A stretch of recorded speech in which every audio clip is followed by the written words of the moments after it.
I'm Joe Weider. I've been training champions since 1936. I well remember when I first met Lou Ferrigno as a teenager with a burning desire to build one of the most muscular bodies and own a pair of muscular, powerful arms. We all know how well he succeeded. We all know that he's built one of the biggest and largest muscular bodies in the world. And what a pair of arms. They must measure at least 22 inches. Because of that, I asked Lou Ferrigno to do this tape for you. I want you to know exactly how he did it. If he has succeeded, I am sure that you could succeed too. Pay careful attention to what he tells you and put it to work for you, because you will succeed, believe me. So go for it. Listen to Lou. Do it.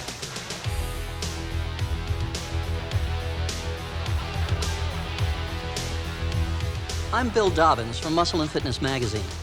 Every young bodybuilder dreams of getting big, but sometimes you can be too big when it comes to physique competition. The taller competitors frequently find they have a much harder time filling out their frames than do bodybuilders of more moderate stature. At a little more than 6'1", for example, Arnold Schwarzenegger was almost too tall to be an international champion. And in all the history of bodybuilding, there has only been one bodybuilding champion able to develop a complete physique at the unbelievable height of 6'5", the incredible Lou Ferrigno. Lou Ferrigno dwarfs any other competitor who appears on stage with him. But Lou wasn't always the 300-pound giant we see today. When he was a teenager back in Brooklyn, winning the Mr. Universe contest was still only a distant future goal. And so, like so many youngsters before and since, he spent endless hours in his basement gym working out and dreaming of becoming really big. And the body part he was most concerned with was arms. At the time, arms to me were the key to having a great physique, because you'll think about the back, you'll think about the chest, about the legs, because I grew up in Brooklyn, New York. So New York is a famous place for wearing those pants and the white tank top. You're playing stickball, you have to show your arms and shoulders. So my main priority at the time was arm training.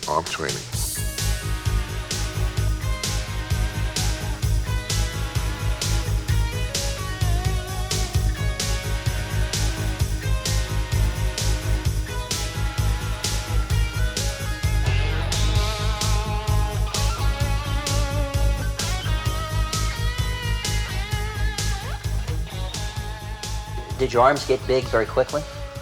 No, they grew. It took a long time to grow. As a matter of fact, I got to a point where they overshadowed my shoulder and back development. That's the price I had to pay, because later on, in my years of training, I had to learn to balance everything else to bring it to the same development like the arms. On many Sunday mornings, I would train arms, because arms is really, in a way, the easiest body part to train, because it's a small muscle. Because chest and back, you have to accommodate bench presses and rows. But arms, you can use different exercises. I found it very discouraging, because I had this little peak, but I knew it signified power and strength. I got stronger. When I started to train the other body part and didn't pay as much attention to my arm training, my arms started to make progress. Then I realized I needed that many sets, but eventually I started to find the right exercises that worked for me. Like, pure concentration curls by itself wouldn't work. I knew how to do standing barbell curls and the dumbbell curls. That was the most effective. Part of the learning process.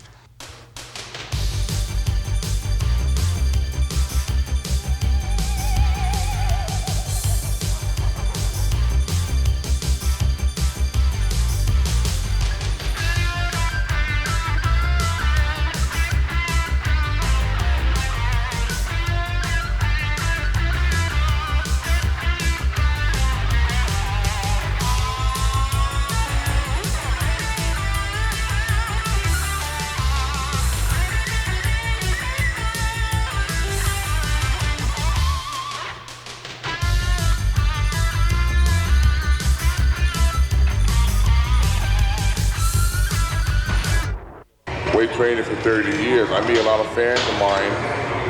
They weren't even born when I began weight training. Overtraining has always been a potential problem in bodybuilding. When Lou was first training for the Mr. Universe contest back in the 1970s, most competitive bodybuilders were working out twice a day, 6 days a week. Nowadays, Lou trains as hard as he ever did, but allows himself more time to rest, recuperate, and grow. Well, now I'm training different. Less than I've trained even last year. I'm training 4 days, 1 day off. The first day I'll be doing back. The second day I'm training chest. The third day will be leg. The fourth will be shoulders and arm. The fifth will be the day off. But now on the arm training, I only do 2 exercises, 10 sets, no more. And I've been making more gains than I've been holding my side because you don't need that much. Because the bicep and tricep are very small muscle. So in the 4 day, 1 day off, to me, I find more beneficial than 3 day, 1 day off. When I was a young kid and trained, it would be Monday, Wednesday, Friday, arm, upper body, and then Tuesday, Thursday, Saturday would be leg. It was too much.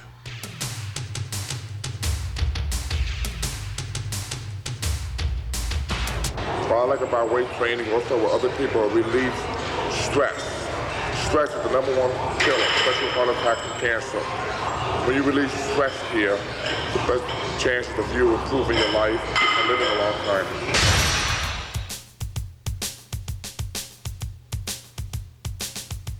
The biceps are a two-headed muscle group that originates at the shoulder and attaches to the forearm, just below the elbow. The function of the biceps is to curl the arm, to twist the forearm, and to help somewhat in lifting the entire arm. Lou Ferrigno only does 2 exercises in each of his biceps workouts, with a maximum of 10 sets to prevent overtraining. But he doesn't always choose the same 2 movements. I normally do 2 exercises for bicep off-season training.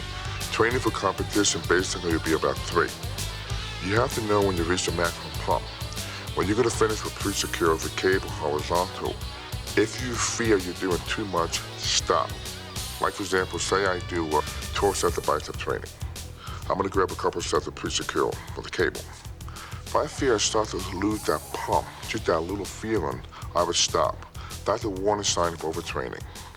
Because the biceps is a small muscle, you don't have to do that many sets. I always keep at 4, because 5 to 6 is too much, because after 4 sets, it's time to change the exercise. Because to me, the muscle gets bored.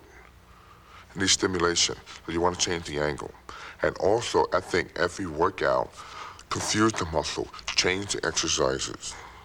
You never go stale. How many reps would you do in each of those sets? I will always keep the repetition between 8 to 12.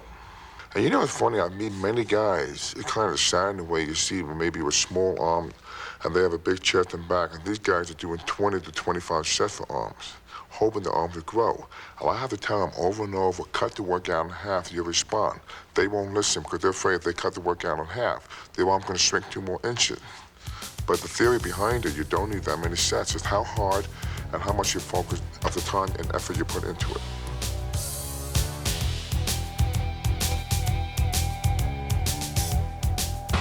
This is my favorite exercise. Standing barbell curls are Lou Ferrigno's basic mass-building exercise for biceps. Holding onto a bar with 2 hands allows him to generate the maximum power possible in a curling movement. However, Lou believes that all curling exercises should be done strictly, with the weight under full control. Cheating with curls, he says, is only cheating yourself.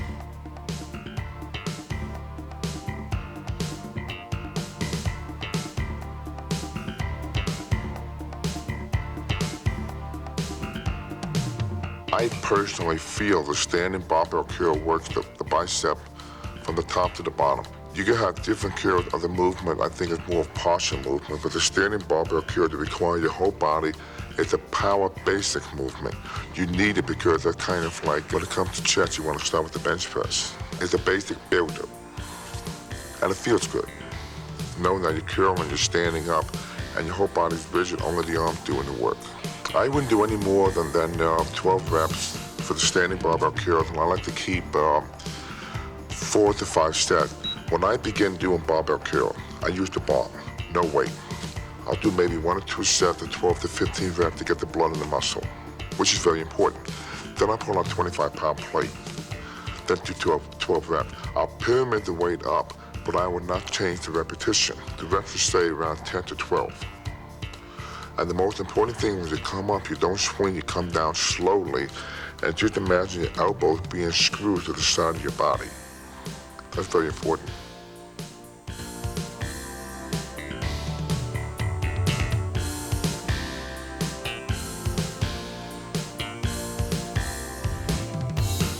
So strictness and isolating the biceps and concentration are the fundamentals that you use for all of your biceps exercises. Exactly.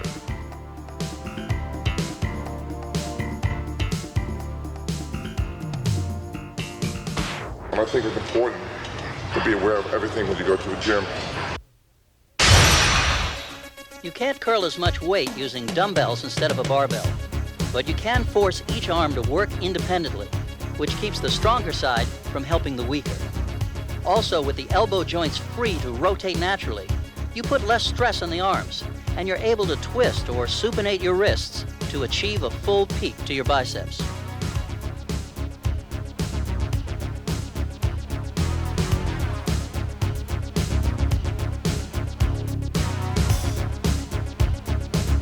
Well, the alternate dumbbell curls be done in two different ways. You can do the dumbbell curls together or alternate. The reason why I like to alternate is because I can supinate the rip as I come up. I actually train my wrist where the right side of my palm is higher than the left, where you can really peak the bicep. You really actually feel it. Not swinging, but you have the bench at 45 degrees. And as you come down on one arm, don't extend it completely, the other arm comes up. It's almost like a mechanical robot. But at the same time, you have to feel it. Because over the years, where I've learned to think about the bicep and feel the movement, that made a 50% difference. Than just going through the motion.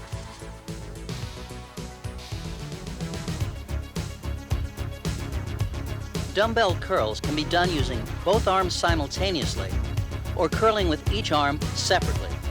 The advantage of doing alternate dumbbell curls is that you can concentrate and focus maximum intensity on each biceps individually. If you have one arm bigger than the other, you start with that arm first. And also you want to be looking at a mirror. And make sure you have the correct form. And then as you come up, you look down. But the most important thing is the supination, because with a regular barbell curls, your hands are locked. But with the dumbbell, you can supinate it. That gives you more height to the bicep. It's still a basic movement. What kind of sets and rep scheme do you follow with alternate dumbbell curls? It would be the same. It would be 4 sets, 10 to 12 repetition. And I would say on the dumbbells, you probably would keep about between 8 and 10, because once you go to 12, it's very hard. But I think it should not exceed 12 repetition. Just like I said, it's a small muscle. When it comes to leg training, you need higher rep. When it comes to bicep, you need half as much.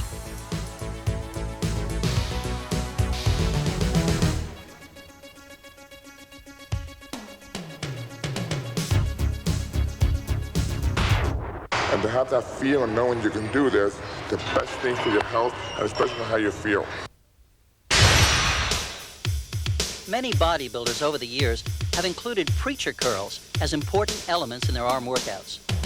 Lou Ferrigno does various types of preacher curls from time to time, but he doesn't recommend them as a basic biceps movement.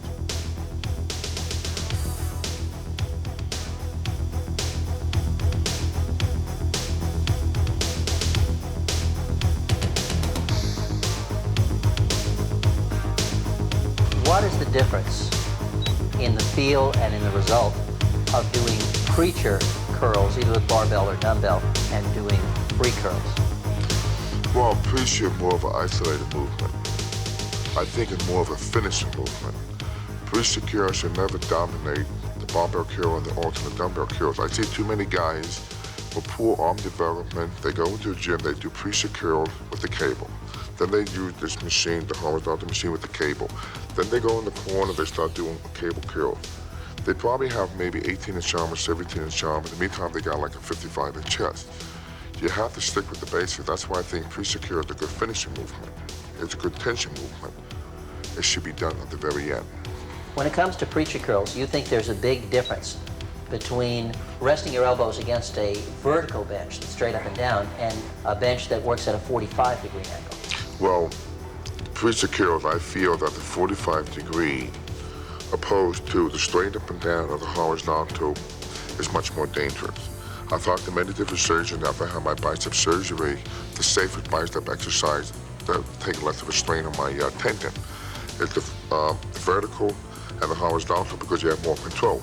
The problem with the 45 degree, if you take a 150-pound barbell, when you completely extend it, there's a chance if you straighten your arm, you can injure the tendon.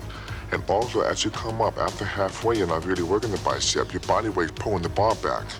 I find, me personally, it's a waste. Because in my beginning of my career as a bodybuilder, when I was a kid, that's all I've done.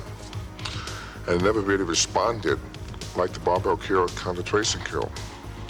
So preacher curl is a kind of an extra exercise for you. It's not something that you would always rely on. Right, preacher curl to me is the finishing exercise. If I have to begin with preacher curl, I will force myself to handle light. Even if I never injured my bicep, I was always smart enough not to let the movement, the sloppy movement, get in the way of hurting myself because I've seen too many guys hurt themselves.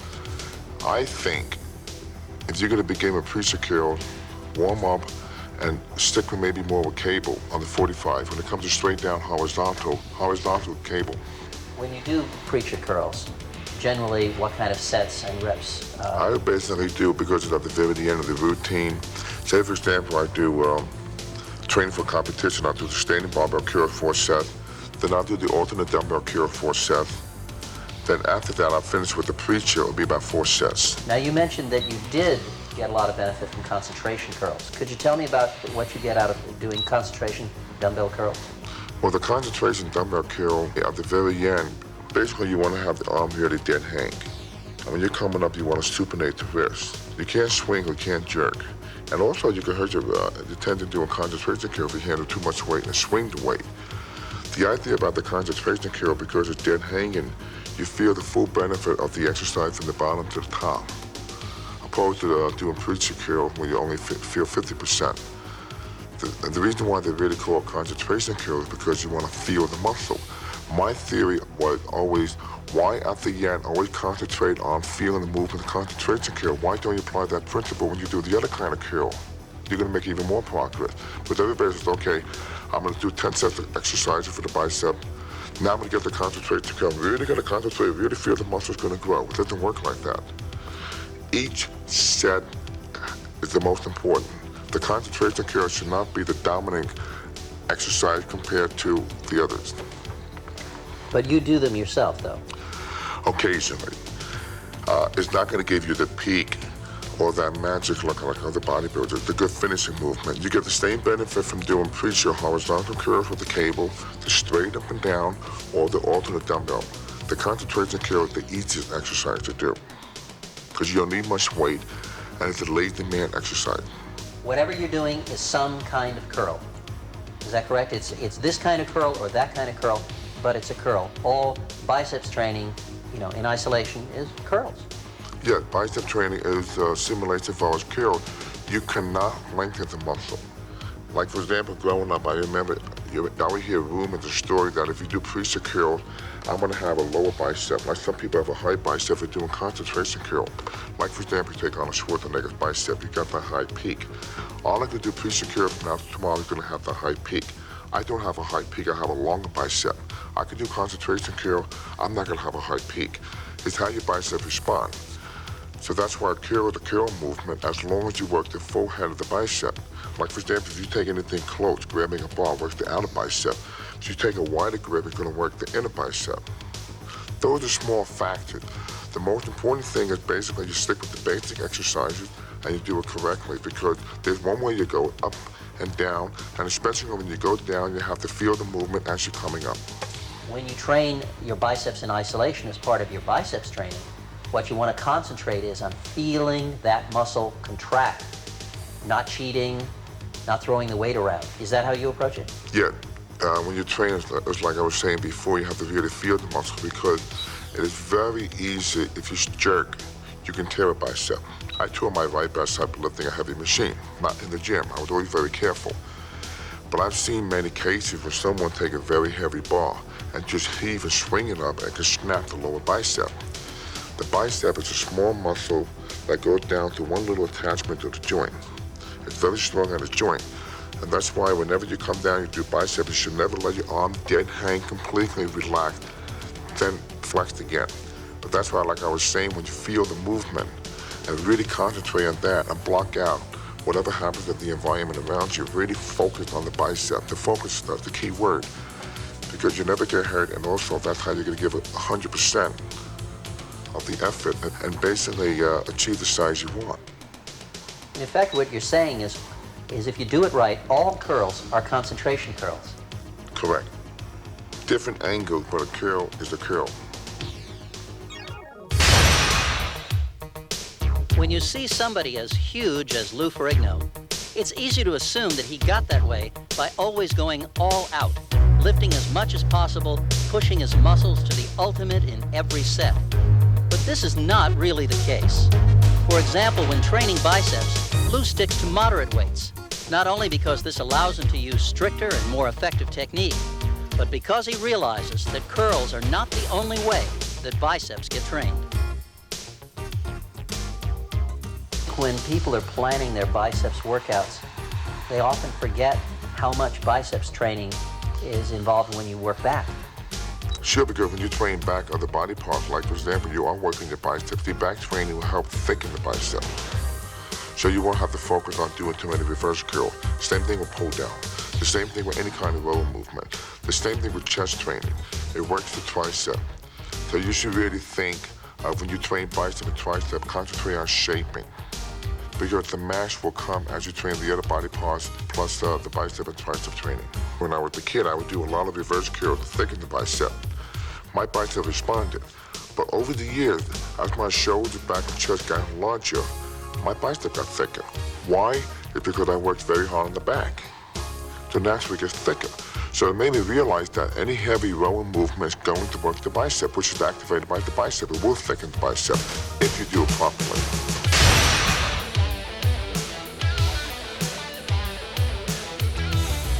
Lou Ferrigno employs a number of the Weider intensity training principles in his biceps workouts.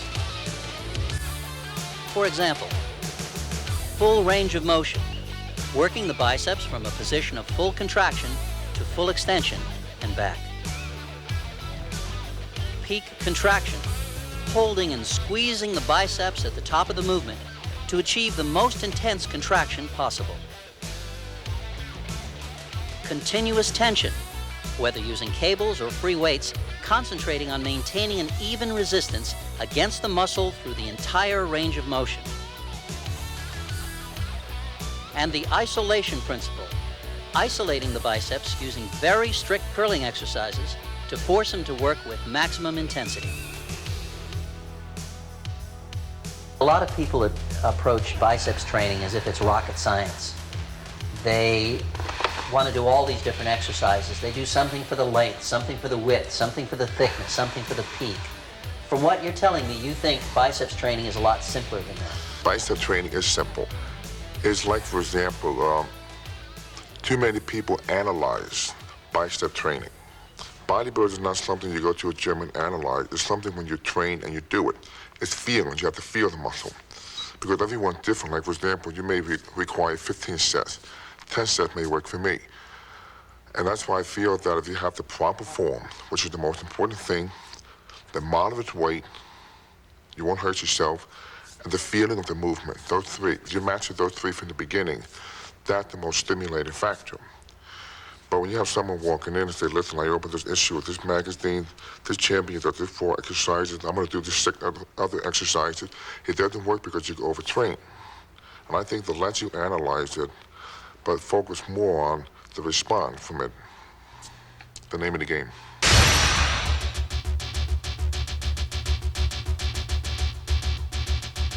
When he first began training, Lou Ferrigno would often work out twice a day, 6 days a week.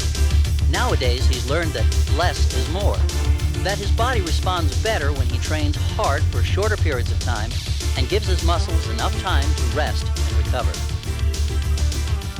The training cycle he recommends is 4 days on, 1 day off, training with weights once a day, with a second session for aerobics, calves, and abdominal training if desired.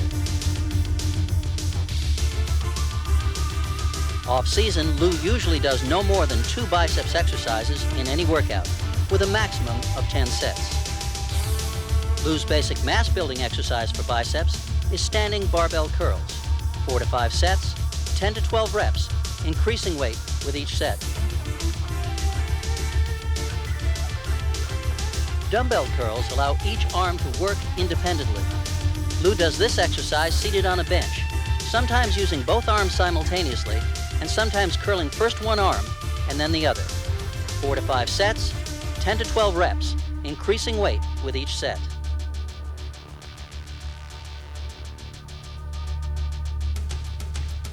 As part of his pre-contest training, Lou adds one more finishing exercise to his biceps routine. He prefers either barbell or cable preacher curls, although he occasionally does dumbbell concentration curls.